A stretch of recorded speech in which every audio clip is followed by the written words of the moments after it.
जब कंपनी अपने शेयर्स को अपने प्रमोटर को या अपने अंडरराइटर को इश्यू करती है तो उस केस में एंट्री क्या बनती है। दोस्तों आज की वीडियो में आप लोग सीखने वाले हो, जब कंपनी अपने शेयर्स को प्रमोटर को या प्रमोटर को छोड़कर अगर अपने अंडरराइटर को इश्यू करती है तो उस केस में एंट्री क्या बनने वाली। दोस्तों आप लोग आज वीडियो आ चुकी है when shares issued for consideration other than cash. दोस्तों मैं विनोद सिंगला और चलिए फटाफट से करते हैं वीडियो को स्टार्ट। अब दोस्तों आपको करना क्या है, जब कंपनी अपने शेयर्स को या तो प्रमोटर को इश्यू करती है, प्रमोटर ऑफ द कंपनी, या कंपनी अपने अंडरराइटर को इश्यू करती है। सर ये अंडरराइटर क्या होता है? अंडरराइटर वो जो हमारी कंपनी के शेयर्स को राइट करवाता है एनएससी या बीएसई में, जो कि आपको पता होगा बॉम्बे में हमारे एनएससी बीएसई दो हमारी एक्सचेंज है जहां पर हमारे स्टॉक्स को पहले रिकॉर्ड करवाना पड़ता है, उसके बाद ही ट्रेडिंग होती है। अब दोस्तों वो ना कुछ कमीशन लेते हैं, तो उन्हें बोलते हैं अंडरराइटर। कंपनियां कुछ कमीशन दे देती है जिससे कि हमारे शेयर्स के ऊपर कमीशन जाएगा और हमारे शेयर्स का परचेज और सेल दोनों हो जाते हैं। ऐसे ही एक होता है मेरी कंपनी का प्रमोटर। सर प्रमोटर कौन होता है? हमारी कंपनी का प्रमोटर कौन होता है? प्रमोटर वो होता है जो कंपनी को इनकॉर्पोरेट करवाते समय कुछ खर्चे वगैरह ले लेता है। जैसे कि कंपनी बन रही है तो कंपनी बनते टाइम कुछ खर्चे ऐसे होते हैं जो मुझे देने पड़ते हैं एक ऐसे बंदे को जो हमारी कंपनी को बनवाने में सारा का सारा खर्चा करता है। शुरुआती जैसे डॉक्यूमेंटेशन हो गया है, लीगल फीस हो गई है, काफी सारे खर्चे हो जाते हैं, वो सारे के सारे खर्चे ना प्रमोटर लेता है। तो प्रमोटर को या तो आप पैसे दे दो या कंपनी का अपना शेयर दे दो, मतलब अपने शेयर के ना हिस्सा दे दो, उसको अपना मालिक बना लो उस चीज का, या एक काम करो उसको कैश देकर उसको कह दीजिए ठीक है अपना जा। ऐसे हमारे ये होता है अंडरराइटर। या तो अंडरराइटर को जो भी तुम्हारा शेयर्स का बेचने खरीदने पर जो भी कमीशन बना था, या तो उसको कमीशन नगद पे कर दो, बैंक से चेक से दे दो, या नगद कैश दे दो, या एक काम करो अगर आप लोग नगद नहीं दे पा रहे हो तो अपनी कंपनी का ना शेयर दे दो। तो आज लोग हमें यही सीखने वाले कि एंट्री क्या बनती है। तो प्रमोटर जो हम शेयर इश्यू करते हैं प्रमोटर को, तो उसकी आपको हमेशा याद रखना एक ही एंट्री बनती है, और अंडरराइटर जो आप शेयर इश्यू करोगे तो सिंपल है दो एंट्री बनती है। अब ये क्या क्या बनता है आपको पता होना चाहिए। एक काम करता हूं मैं आप लोगों को पहले नोट लिखवा देता हूं, नोट, उस नोट के बेस पे आप लोग एंट्री कर लेना। लेकिन नोट ना इस वाले क्वेश्चन में नोट बनना जरूरी नहीं है, क्योंकि जो मैं नोट लिखवाने वाला हूं भाई हमारा आंसर हो जाएगा। तो एक काम करते हैं डायरेक्ट ना एक क्वेश्चन ले लेता हूं जिससे कि आपको क्लियर हो जाएगा कि प्रमोटर जो शेयर इश्यू करते हैं तो एंट्री क्या बनती है, और अंडरराइटर को शेयर इश्यू करते हैं तो एंट्री क्या बनती है। चलिए आप लोग फटाफट से क्वेश्चन ले लेता हूं और क्वेश्चन मैं आप लोग सामने पढ़ देता हूं। क्वेश्चन है क्या, जैसे क्वेश्चन आप लोग देख सकते हो, मैं पढ़ देता हूं, आप लोग समझ जाना, और आप लोग के पास अगर डीके गोयल की बुक है तो आप लोग उसको प्रेफर कर सकते हो। क्वेश्चन नंबर है 11। Manish limited issued 50,000 shares of ₹10 each. Manish limited ने 50,000 शेयर इशू करे at the rate 10 rupees each, 10 रुपए का एक है, 50,000 शेयर है। उसके बाद credited as fully paid up to the promoters for their services. उनकी सर्विस के बदले में मैंने इनको क्या कर दिया है, 50,000 शेयर दे दिए, 10 रुपए का एक शेयर है। मतलब कहने का मतलब ये है कि मैंने उनको 5 लाख रुपए के हिस्से के, मतलब मुझे 5 लाख रुपए देने चाहिए थे, लेकिन कंपनी ने क्या करा, 10 रुपए वाले 50,000 शेयर दे दिए अपने प्रमोटर को। किसको दे दिया? अपने ये दे दिए हैं अपने प्रमोटर को। ठीक है सर, ये वाली बात हमें क्लियर हो गई। इसकी एंट्री क्या बनती है अभी सिखाऊंगा, अभी घबराना नहीं है यार, सिखाऊंगा। उसके बाद कंपनी ने 30,000 शेयर और इश्यू कर दिए। कंपनी ने 30,000 शेयर और इश्यू कर दिए हैं, ये भी 10 रुपए वाला एक है। और कंपनी ने जो इश्यू करे हैं ना, ये फुल्ली पेड अप है to the underwriters for their commission. Company ने उनके कमीशन के लिए अपने अंडरराइटर को 30,000 शेयर 10 रुपए के हिसाब से, मतलब 3 लाख रुपए के क्या कर दिए एज अ कमीशन अपने अंडरराइटर को उनको दे दिए। अब क्वेश्चन ये है कि सर जब प्रमोटर को जो शेयर इश्यू करे 5 लाख रुपए तो उसकी एंट्री क्या बनती है। याद रखना हमेशा, मैंने पहले बोल दिया प्रमोटर को इश्यू करोगे तो एक एंट्री बनती है, और जब अंडरराइटर को इश्यू करते तो दो एंट्री बनती है। जब प्रमोटर को आप शेयर इश्यू करोगे एक एंट्री कौन सी बनेगी? जब प्रमोटर को शेयर देते हैं ना तो आपको डेबिट करना पड़ता है incorporation cost account debit. क्या? Incorporation cost account debit. Incorporation cost account debit to, बदले में क्या दे रहे हो प्रमोटर को? बदले में दे रहे हो अपनी कंपनी के share capital account. Share capital दे रहे हो, शेयर दे रहे हो, कौन से शेयर है वो आप देख लेना, इक्विटी शेयर होगा या प्रेफरेंस शेयर होगा, कुछ भी होगा लगा देना आप। कितने का शेयर आपने दे दिए इसको? 5 लाख रुपए के। तो यहां पर क्या आ जाएगा हमारा सिंपल 5 लाख रुपए। सर समझ में आ गया, सर समझ में आ गया। अब ये काम कर दीजिए फटाफट से, अंडरराइटर को शेयर इशू करते हैं तो उस केस में एंट्री क्या बनती है फटाफट से बता देता हूं। जब हम लोग अंडरराइटर को शेयर इशू करते हैं तो सर एक काम करना पड़ता है, हमें सबसे पहले ड्यू करना पड़ता है कि अंडरराइटर को देना कितना है, क्योंकि कमीशन ये तो है नहीं कि अभी तुरंत माल बेच दिया, तुरंत आपके शेयर बिक गए तो पैसा आ जाएगा, तुरंत शेयर पकड़ा देंगे, कमीशन पकड़ा देंगे, पैसा आ गया, बैंक में आ गया, अमीर बन गए। नहीं जो दोस्तों, ये छोटा प्रोसेस है ही नहीं। जब शेयर बिकता है तो बैंक वालों के पास पहले नोटिफिकेशन जाती है, उसके लिए आपको अलग से शेयर मार्केटिंग नॉलेज लेनी पड़ेगी। लेकिन यहां पर क्या है कि जब कंपनी शेयर इशू करती है तो अपने अंडरराइटर को कमीशन उसका इकट्ठा करती रहती है, इकट्ठा करती रहेगी। एक समय ऐसा आएगा उसको कॉल कर देगी कि सर आपका ना इतना सारा कमीशन के तौर पर इतना इकट्ठा हो गया, आप लोगों मुझसे पैसे लेने के लिए आ जाइए। एक टाइम के बाद कॉल करके बोल देती है, 1 महीने बाद, 2 महीने बाद, 3 महीने बाद, 4 महीने बाद, डिपेंड करता है उनके हमारे बीच में टर्म्स एंड कंडीशन क्या है, एग्रीमेंट क्या है। सपोज दैट 6 महीने बाद उसने बोला कि सर ठीक है 6 महीने में तुम्हारा कितना इकट्ठा कमीशन हुआ, आप लेने के लिए आ जाओ। मैं पहले कैसे बोलूंगा? पहले बोलूंगा कॉल करना मतलब ड्यू करना, पहले मैं ड्यू कर दूंगा, ये जो 2 एंट्री है ना, पहले ड्यू करने की होगी, उसके बाद पेमेंट करने की एंट्री बनती है। सर ड्यू कैसे करते हैं, सर पेमेंट कैसे करते हैं, हम बता रहे हैं, आपको जाना ही नहीं है बिल्कुल भी। 2 एंट्री पता है कौन सी, सिंपल सी एंट्री है 2। सबसे पहले ड्यू करो, underwriting commission account debit, underwriting commission account debit 2। Commission मेरा खर्चा, खर्चे का हमेशा डेबिट बैलेंस होता है, आपको अच्छी तरह पता होगा खर्चे का हमेशा कौन सा बैलेंस होता है, खर्चे का हमेशा डेबिट बैलेंस होता है, इसलिए कमीशन अकाउंट डेबिट हो गया 2। ये देना किसको है, ये देना मुझे अंडर राइटर को, तो ठीक है, अंडर एजेंट नहीं है, ये अंडर राइटर है, राइटर, अंडर राइटर अकाउंट, इसको देने हैं। कितने रुपए देने हैं, 30,000 शेयर मल्टीप्लाई बाय 10, 3 लाख रुपए के शेयर देने, तो ठीक है 3 लाख रुपए डेबिट कर दीजिए। कंपनी बोलेगी मेरा 3 लाख रुपए क्या हो गया, खर्चा हो गया, मतलब कमीशन देना मेरा क्या हो गया, खर्चा हो गया, खर्चा हमेशा डेबिट हो जाता है। Underwriting commission account debit 2 underwriter को देने, इसलिए मैंने क्रेडिट कर दिया। कंपनी बोल रही है मैंने तेरे को क्रेडिट करा, अंडरराइटर को क्रेडिट करा, क्यों करा, कंपनी कह रही है मेरी लायबिलिटी है कि मुझे पैसा देना है, किसको देना है, अंडरराइटर को देना है, इसलिए लायबिलिटी का हमेशा क्रेडिट बैलेंस होता है। लेकिन दोस्तों ये तुम्हारी पहली एंट्री रही है ना इस वाले टॉपिक की, दूसरी एंट्री क्या बनेगी, मतलब ये मैंने पहले कर दिया ड्यू, पहले मैंने क्या कर दिया ड्यू, अब क्या कर दूंगा पेमेंट, क्या कर दूंगा अब पेमेंट। अब किसको पेमेंट करनी है आपको, अंडरराइटर को। जब पेमेंट कर दोगे तो क्रेडिट से क्या हो जाएगा हमारा, डेबिट हो जाएगा, तो डेबिट कर दीजिए इसको, अंडरराइटर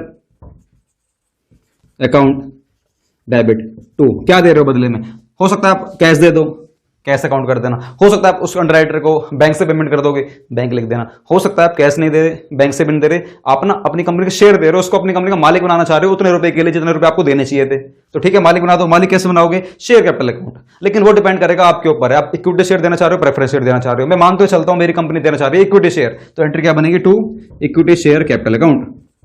कितने रुपए की, जितने रुपए आपकी मर्जी है, 30,000 शेयर 10 रुपए का, ये क्या मतलब 3 लाख रुपए, मतलब 3 लाख रुपए। क्या दोस्तों बात क्लियर होगी, ये रहा हमारा सिंपल से छोटा सा टॉपिक कि जब कंपनी अपने प्रमोटर को शेयर इश्यू करती है और जब कंपनी अपने अंडरराइटर को शेयर इश्यू करती है तो उस केस में एंट्री क्या बनती है, ये सिंपल सा टॉपिक रहा। लेकिन दोस्तों अब हम लोग कुछ नया सीखने वाले हैं, वो ये कि जब कंपनी किसी सामने वाले थर्ड पार्टी के पूरे बिजनेस को परचेज कर लेती है तो उस केस में क्या एंट्री बनती है, तो ठीक है इसको फटाफट से रिकॉर्ड कर लीजिए जल्दी से। अब दोस्तों आप लोग फटाफट से इसको रिकॉर्ड कर लेना। जी सर हम लोग रिकॉर्ड कर लिया, तो ठीक है इसको मिटा देता हूं। अब मैं आपको बताने वाला हूं ऐसे क्वेश्चन जब कंपनी सामने वाले की ना पूरा का पूरा बिजनेस परचेज कर लेगी और कुछ ही पैसा देगी और कुछ पैसा देगी नहीं, क्योंकि उसके पास कुछ ही पैसा होता है, ज्यादा पैसा होता ही नहीं है। तो क्या करेगी, बाकी बैलेंस से अपनी कंपनी का शेयर दे देगी, बाकी बैलेंस से उसको अपनी कंपनी का क्या बना लेगी, मालिक बना लेगी। तो चलिए हम लोग बिजनेस परचेज करते हैं। अब बिजनेस परचेज करते हैं, मान लीजिए मैं कहना चाह रहा हूं, क्वेश्चन फ्रेम कर देता हूं यहां पर। यह है हमारा एक्स लिमिटेड, एक्स लिमिटेड ने परचेज कर लिया वाई लिमिटेड पूरे के पूरे बिजनेस को, एक्स ने परचेज करा है वाई का बिजनेस को, तो एक्स पेमेंट करेगा, किसको पेमेंट करेगा, वाई को। पहले पता लगा लेते हैं कि वाई के पास से एक्स के पास क्या क्या आया है। X purchase running business from Y limited for a sum of rupees 30 lakh, मतलब एक्स जो पेमेंट करेगा ना 30 लाख रुपए का पूरा मैंने बिजनेस उसका परचेज कर लिया। अब कह रहा है 40% बाय अ चेक, मैंने 30 लाख का 40% तो मैंने चेक से पेमेंट कर दी, चेक 40% तो मैंने चेक से पेमेंट कर दिया, 30 लाख की 40%, बाकी रह गई हमारी कितनी परसेंट, 60%। वो मैंने पेमेंट कैसे कर देख लेते हैं आगे। कह रहा है balance bye issue fully paid up share of ₹100 each at a premium of 20%। बाकी मैंने 60% की पेमेंट ना 100 रुपए वाले शेयर इश्यू कर दिए हैं, लेकिन जो इश्यू करे ना मैंने 20% प्रीमियम पर इश्यू करे हैं। मतलब जब मैं शेयर इश्यू मैंने 40% पेमेंट कर दी, कितनी पेमेंट कर दी मैंने उसको, अप्रोक्स क्या सर पूरा 12 लाख ही तो आएगा, ठीक है मैंने 12 लाख की पेमेंट कर दी है। बाकी हमारा कितना रह गया, 60% कितना रह गया हमारा, 18 लाख रुपए। अब मुझे 18 लाख रुपए देने हैं। मैं उससे कह रहा था कि सर एक काम करिए, 30 लाख आपका मैंने बिजनेस परचेज करा है, मुझसे 12 लाख रुपए तो चेक से ले जाइए। अब वो कहेगा कि सर ठीक है 18 लाख रुपए और दो। मैं कहूंगा 18 लाख रुपए है नहीं, एक काम कर मेरी कंपनी के शेयर ले ले। अब मेरी कंपनी जो शेयर है या तो मैं इश्यू कर सकता हूं पार पर या इश्यू करूंगा प्रीमियम पर। अगर आप लोगों ने मेरी पुराने वाली वीडियो नहीं देखी हो, मैंने उसमें बताया था कि कंपनी शेयर पार पर या प्रीमियम पर ही इश्यू कर सकती है, पार और प्रीमियम, दैट्स इट। डिस्काउंट पर इश्यू कर ही नहीं सकती है, कंपनीज एक्ट ने मना कर दी है। तो उसकी वाली वीडियो देख लेना, हम लोगों ने नीचे डिस्क्रिप्शन में सब कुछ लिंक दे रखा है आप लोगों के लिए। सब कुछ इतनी मेहनत कर रहे हैं यार, एक काम करना इसको एडिट करने में, सच कह रहा हूं बहुत मेहनत लगती है यार। प्लीज लाइक कर देना, लाइक करने से आपको कुछ नहीं जाएगा लेकिन हमारा मोटिवेशन बढ़ जाता है। और अगर आप लोग हमारे चैनल में पहली बार आए हो ना, सब्सक्राइब कर दो अभी, फटाफट से सब्सक्राइब करो, वीडियो को रोको, सब्सक्राइब करो और बेल आइकन को क्लिक कर देना, जिससे कि आने वाली फ्यूचर में कोई भी वीडियो ना आपसे मिस नहीं होगी। और आप फैला दो इस वाली वीडियो को अपने सारे दोस्तों के पास, सारे ग्रुप में, व्हाट्सएप ग्रुप में फैला दो। बोल दो कि विनोद सिंगला सर आ गए आप लोगों को प्रॉपर लाइव ट्रेनिंग देने के लिए, प्रैक्टिकल तरीके से सिखाने के लिए। आपको कैसा भी अगर डाउट हो ना मुझे बताओ कमेंट बॉक्स में, हमारे तक पहुंचवाओ हमारा इंस्टाग्राम का चैनल और इंग्लिश की क्लास नेम से इंग्लिश सिखाते हैं हम लोग उस पर, और चैनल हमारा इसी से लिंक करता है, पढ़ाई से लिंक करता है, इसलिए इंग्लिश के नेम से हमारा चैनल है। वहां पर आओ, हमें डीएम करो कि सर हम आपके ना विनोद सिंगला क्लासेस के हम लोग आपके स्टूडेंट हैं, हम लोगों ने आपका चैनल ये फॉलो कर लिया है इंस्टाग्राम पर, आपसे कुछ बात करनी, बात करो। प्रॉपर चैनल मेरे हाथ में इंस्टाग्राम का, ये वाला चैनल हमारी टीम के हाथ में है, लेकिन इंस्टाग्राम का प्रॉपर मेरे हाथ में है फिलहाल के लिए, बाकी बाद में कह नहीं सकता। दोस्तों वहां पर डीएम करिए, बात करिए मुझसे, फटाफट से जाओ, डिस्क्रिप्शन में लिंक दे रखा है, फॉलो करो फटाफट से। अब जब मैंने उसको 12 लाख की पेमेंट कर दी है, रह गए 18 लाख रुपए, 18 लाख रुपए मुझे देने थे, तो कंपनी ने बोला कि ठीक है 18 लाख प्लस में, लेकिन जब मैं कंपनी के शेयर इश्यू करूंगा ना, मेरी कंपनी के शेयर वो ना रॉबस्ट शेप में चल रहे थे, बूस्ट शेप में चल रहे थे, बहुत आसमान को ऊंचाइयों को छू रहे थे, तो मैंने अपनी कंपनी का शेयर ना उसको पार पे इश्यू करा ही नहीं। एक तरीका तो ये था कि 18 लाख रुपए मुझे देने हैं ना उसको, मुझे देने हैं उसको, या तो मैं अपनी कंपनी में 18 लाख रुपए के शेयर इश्यू कर दूं, लेकिन मेरा शेयर ना पार पे चल ही नहीं रहा था उस वक्त, वो चल रहा था प्रीमियम पर। तो सामने वाला एक्सेप्ट भी कर लिया उसने कि ठीक है यार एक काम करता हूँ, सर के 18 लाख रुपए की पेमेंट लेनी सर से मुझे, अब मैं इसको पेमेंट ना लेकर मैं कंपनी के शेयर ले लेता हूँ, कोई दिक्कत नहीं, 20% महंगा दे रहा हूँ मैं उसको, लेकिन उसको पता फायदा लग रहा है, आने वाले टाइम में ना मेरा शेयर 100% 200% रेट से बढ़ेगा, तो उसको 20% चुभेगा ही नहीं, तो खरीद लेता है। अब देखिए, जब मैंने सामने वाले का बिजनेस परचेज करा तो मेरे पास कुछ ना कुछ तो आएगा ना, जो 30 लाख रुपए दे रहा हूं तो कुछ ना कुछ तो मेरे पास आएगा। अब क्या क्या आएगा जरा देख लेते हैं। मेरे पास बिल्डिंग आ रही है, चलो मैं डायरेक्ट एंट्री ले लेता हूं। मेरे पास क्या क्या आ रही है, मेरे पास बिल्डिंग आ रही है, बिल्डिंग अकाउंट डेबिट 12 लाख रुपए की आ रही है। मेरे पास उससे प्लांट एंड मशीनरी आ रही है, प्लांट एंड मशीनरी आ रही है, कितने रुपए की आ रही है, 8 लाख रुपए की आ रही है। मेरे पास स्टॉक आ रहा है, उससे उसका सारा स्टॉक मैंने उठा लिया 5 लाख रुपए का। उसके पास से मेरे पास डेटर आ रहे हैं, डेटर अकाउंट डेबिट कितने रुपए आ रहे हैं, 4,30,000 रुपए। उसके बाद उसके पास कुछ कैश था, नगद कैश रखा हुआ था, तो मेरे पास कैश भी आ जाएगा, कैश अकाउंट डेबिट कितने रुपए आ रहे हैं, कैश मेरे पास कैश आ रहे हैं 90,000 रुपए आ रहे हैं। उसके बाद मेरे पास कुछ क्रेडिटर भी आ रहे हैं, क्रेडिटर टू सन्ड्री क्रेडिटर, कुछ मेरे पास ना उसके क्रेडिटर भी आ रहे हैं। उसकी लाइबिलिटी मतलब मेरी लाइबिलिटी हो जाएगी, उसको पेमेंट नहीं करनी पड़ेगी, मैं पेमेंट कर दूंगा, कोई दिक्कत नहीं, तो जा पेमेंट मैं कर दूंगा जा, लेकिन कोई दिक्कत नहीं, पैसे मैं काट लूंगा, फिर 2 लाख रुपए मैं तेरी पेमेंट कर दूंगा। मतलब इतने रुपए की असेट्स आ गई है, इतने रुपए की लाइबिलिटी आ गई, और मैंने उससे वादा करा कि मैं तेरे को कितने रुपए देने वाला हूं, पूरे के पूरे 30 लाख रुपए। किसको, वाई लिमिटेड को। तो टू वाई लिमिटेड अकाउंट कितने रुपए मैंने वादा करा उसको, 30 लाख रुपए देने का वादा करा है, 2 लाख की लाइबिलिटी ली है। ये मेरे हो गए 32 लाख रुपए। कितने, 32 लाख रुपए। 32 लाख में से आपको ये हटाना है, 12 और 8 20 लाख, 25 लाख, 25 लाख और 4 29 लाख, और ये 30 लाख 20,000 रुपए हो गए, 30 लाख 20,000 रुपए। 32 लाख में से आपको जाएंगे 30 लाख 20,000 रुपए आपके बचेंगे, 1,80,000 रुपए डिफरेंस हमारा आ रहा है यहाँ पर, डिफरेंस हमारा यहाँ पर आ रहा है 1,80,000 रुपए डिफरेंस डाल देना यहाँ पर, और डेबिट करके आप यहाँ पर कुछ भी लिख देना जो आपका मन करे। नहीं, ऐसा नहीं होता, कुछ भी नहीं लिखोगे, कुछ भी नहीं लिखोगे। जब भी आपका डिफरेंस अगर आपको लग रहा है, पूरा का पूरा बिजनेस परचेज कर ले, पूरा का पूरा आपने उसका यार कारोबार उजाड़ दिया, पूरी जिंदगी बर्बाद कर दी 30 लाख रुपए चक्कर में, ऐसे नहीं करोगे ना। कुछ तो 1,80,000 रुपए भी आप उसको दे रहे हो, फोकट में नहीं दे रहे हो। एक बात बताओ, 30 लाख का बिजनेस आपने उसका परचेज करा है 30 लाख रुपए का, इतनी सारी आपने उसकी सारी एसेट्स ले ली है, कुछ लाइबिलिटी ले ली है, ये आप एक बात बताओ, आपको पेमेंट कितनी करनी चाहिए उसको, कायदे कानून के हिसाब से कितनी पेमेंट करनी चाहिए। देखो मुझे पेमेंट करनी चाहिए, देखो 30 लाख रुपए का मैंने वादा करा, देखो 30 लाख रुपए दूंगा, 30 लाख रुपए तेरे को दूंगा। 30 लाख में, एक बात बता भाई, 2 लाख की लाइबिलिटी मैं तेरी मैं पेमेंट करूंगा, मैं 2 लाख की पेमेंट मैं करने वाला हूं, मैं खुद करूंगा। तो मुझे कायदे कानून के हिसाब से मुझे कितने रुपए देने चाहिए उसको, 28 लाख रुपए देने चाहिए, ये आप लोग पता है। लेकिन 28 लाख में ये देखो ना कितनी आपके पास असेट्स आई है, ये सब कुछ हटाने के बाद डिफरेंस निकल कर आएगा हमारा 1,80,000 रुपए। दोस्तों ये और कुछ नहीं है, ये हमारी पता क्या गुडविल होती है, क्या हमारी ये गुडविल। आप क्यों सामने वाले को 1,80,000 रुपए ज्यादा क्यों दे रहे हो, ये बताओ क्यों दे रहे हो। गुडविल अकाउंट डेबिट क्यों 1,80,000 रुपए क्यों दे रहे हो, क्योंकि सामने वाले गुडविल मेरी गुडविल हो जाएगी। अब सर समझ में नहीं आया, सर समझ में नहीं आया, कोई दिक्कत नहीं, समझाता हूं इसको। यार एक बात बताओ, मैंने आपका बिजनेस परचेज करा, आपका बिजनेस की जो आपके बिजनेस की जो वैल्यू है ना 28 लाख रुपए की, आपके बिजनेस की जो वैल्यू है 28 लाख रुपए की, मैं ये कहना चाहता हूं। आपके बिजनेस की वैल्यू कितने रुपए की, 28 लाख रुपए की है, और मैं मान लीजिए आपको 30 लाख रुपए देने का वादा कर रहा हूं। आपके पूरे बिजनेस की जो वैल्यू है 30 लाख रुपए की है, 28 लाख रुपए की है, और मैं आपको 30 लाख रुपए देने का वादा कर रहा हूं, 2 लाख रुपए ज्यादा देने का वादा कर रहा हूं। भाई क्यों कर रहा है, 28 लाख के साइड से 28 लाख रुपए देना, बात खत्म।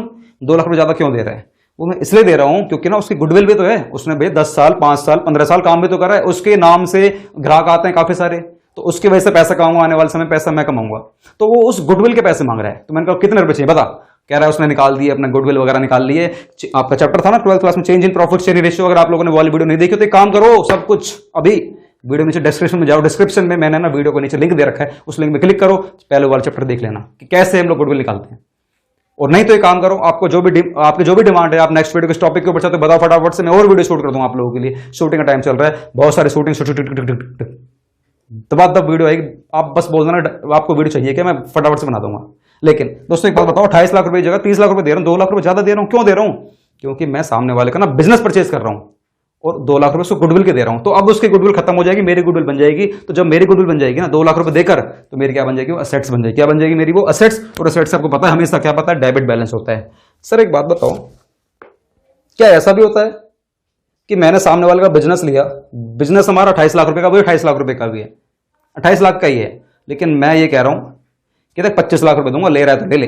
बिजनेस 28 लाख रुपए का, सब कुछ पता है मुझे, इतने की मशीन है, इतने की बिल्डिंग है, सब कुछ सेट वेट करने के बाद 28 लाख रुपए की चीज है, मैं 25 लाख रुपए देना तैयार होगा। सिर्फ 25 लाख रुपए दे रहा हूं, मान भी गया हो, ये नहीं कि फ्रॉड कंपनी है, मान गया हो, क्योंकि उससे पता है कि 25 लाख रुपए ले ले फटाफट से, वरना ये भी नहीं मिलेंगे। कभी कभार होता है कंपनी ना डिक्लाइन शेप में जारी होती है, फटाफट से 25 लाख रुपए ले ले, वरना वो भी नहीं आएंगे।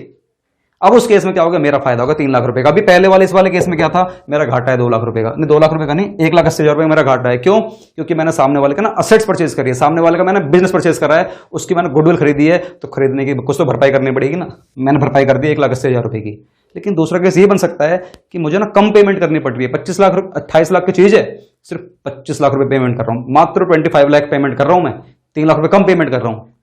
होता है कभी एक बार ऐसा होता है, मुझे कम पेमेंट करनी पड़ेगी, उसके इसमें मेरा फायदा हो जाएगा। और फायदा डिफरेंस, फायदे का हमेशा कौन सा बैलेंस होता है, क्रेडिट। तो क्रेडिट साइड में जाएगा टू कैपिटल रिजर्व, जो भी डिफरेंस आएगा to capital reserve balancing figure जाएगा capital reserve. Sir capital reserve में क्यों जाएगा, जनरल में क्यों नहीं जाएगा? भाई जनरल में इसलिए नहीं जाएगा, मेरा डेली का प्रॉफिट नहीं है ना, जनरल में सिर्फ वही प्रॉफिट जाते हैं जो कंपनी के नॉर्मल रूटीन लाइफ के जो प्रॉफिट होते हैं, बस वो जाते हैं। कैपिटल वो जो कभी कभार बेनिफिट मिलता है, ऐसे बेनिफिट जो बहुत कम मिलते हैं, वो हमारे कहां जाते हैं, कैपिटल रिजर्व। लेकिन इस वाले क्वेश्चन में हमारा कैपिटल रिजर्व नहीं है, इसमें क्या है, हमारा गुडविल है, तो मैंने यहां पर गुडविल में डाल दिया है कितने रुपए, 1,80,000 रुपए। अब अगली एंट्री बनेगी वो ये कि ठीक है सर मैंने वादा करा वाई लिमिटेड 30 लाख रुपए देने का वादा करा है, तो 30 लाख में से मैंने 40% तो पेमेंट कर दी, 12 लाख रुपए वाली पेमेंट कर दी मैंने वाई लिमिटेड को। जब मैंने वाई लिमिटेड को 12 लाख की पेमेंट कर दी, तो एक काम करो, वाई लिमिटेड पहले मेरा क्रेडिट था 30 लाख रुपए से, अब जितने की पेमेंट करें ना उससे डेबिट कर दो वाई लिमिटेड को। तो एंट्री क्या बनेगी, Y limited account debit to, क्या दे रहे हो सर, मैंने तो 40% चेक से पेमेंट कर, चेक मतलब बैंक, चेक मतलब क्या, बैंक, मैंने बैंक से पेमेंट करी है, कितने रुपए की पेमेंट करी है, 40% मतलब 12 लाख। सर ये LAKH की नहीं के हो जाता है, LAKH सर हम भी लिख सकते हैं क्या? नहीं आप लोग नहीं लिख सकते, मना, आप लोगों के लिए प्रोहिबिटेड है, बिल्कुल मना है। आप लोग शॉर्टकट कमांड यूज कर ही नहीं सकते हो यार, बिल्कुल नहीं कर सकते हो। ये मैं कर रहा हूं क्यों, टाइम बचाने के लिए, वीडियो ज्यादा लंबी ना हो जाए। अब 30 लाख में से 12 लाख पेमेंट कर दिया है, हमारे कितने गए, 18 लाख रुपए। अब 18 लाख रुपए कैसे दोगे, अब कंपनी शेयर इश्यू कर देगी, तो थर्ड और लास्ट एंट्री हमारी क्या बनने वाली है, जब कंपनी शेयर इश्यू करेगी वाई लिमिटेड को, तो वाई लिमिटेड अकाउंट डेबिट, क्योंकि वाई लिमिटेड हमारा क्या है, रिसीवर है, रिसीवर डेबिट, रिसीवर हमेशा डेबिट होने वाला है, कितने रुपए, 18 लाख रुपए की शेयर इश्यू कर दूंगा, 18 लाख की पेमेंट करूंगा। लेकिन ऐसे नहीं, आपको ना नोट निकालना पड़ेगा, नोट बनाना पड़ेगा। नोट में यहां बनाता हूं, थोड़ा सा यहां पे झुक नहीं पाऊंगा क्योंकि मेरी कमर में दर्द रहता है दोस्त, डॉक्टर ने मना कर रखी है इसलिए मैं झुक नहीं सकता हूं थोड़ा सा, वरना मैं नीचे लिख सकता था, कोई बात नहीं। यहां लिखते हैं नोट। सर नोट कौन सा बनेगा, calculation of number of share issued, कि मैं कितने शेयर इश्यू करूं जिससे कि उसकी पेमेंट हो जाए। यार एक बात बताओ, मुझे पेमेंट कितनी करनी है उसको, 18 लाख रुपए, 18 लाख डिवाइड बाय एक शेयर कितने रुपए का है, 100 रुपए का, प्लस कितने परसेंट प्रीमियम है, 20% प्रीमियम, मतलब 100 प्लस 20 कितने हो गए, 120। तो 18 लाख को डिवाइड करना 120 से, मैं इसमें टाइम बचाने के लिए देख लेता हूं, ये निकल कर आने वाला हमारा 15,000 शेयर, कितने निकल कर आने वाले हैं, 15,000 शेयर निकल कर आने वाले हैं। अब सर ठीक है 15,000 शेयर निकल कर आ गए, इसका मतलब ये कि मैं वाई लिमिटेड को मेरी कंपनी के 15,000 शेयर दूंगा, ठीक है sir. Y limited account debit to share capital account और to security premium reserve account. Question ये है कि जो मैंने नंबर ऑफ शेयर निकाले 15,000, इसका बहुत बड़ा रोल है। एंट्री करते समय अमाउंट आपको एक बार में बिल्कुल सही आएगा। कैसे आएगा, 15,000 रुपए को ना इन तीनों जगह लिख दो आप, 15,000, 15,000, और 15,000, तीनों जगह लिख दिया, तीनों जगह लिख दिया। लिखने के बाद आपको बस मल्टीप्लाई करना तीनों को किसी अमाउंट से। कैसे कैसे? शेयर कैपिटल अकाउंट आपको मैंने हर बार बोला है, हमेशा बोला है, हमेशा फेस वैल्यू से आपको करनी है क्रेडिट, हमेशा फेस वैल्यू से।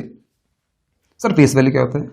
फेस वैल्यू जितनी की कंपनी का शेयर है, सर शेयर कितना रुपए का? 100 रुपए का शेयर है, इसका मतलब ये फेस वैल्यू है मल्टीप्लाई बाय 100, मतलब 15 लाख रुपए, मतलब 15 लाख। उसके बाद सिक्योरिटी प्रीमियम में जितना प्रीमियम दे रखा है उतना हमारा क्रेडिट होने वाला है। हमारा प्रीमियम कितना हो गया? 15,000 तो रहने वाला है, 100 हमारा हो गया फेस वैल्यू, और प्रीमियम कितना हो गया हमारा? 20 रुपए। तो 15,000 मल्टीप्लाई बाय 20 कितना हो गए? 3 लाख रुपए।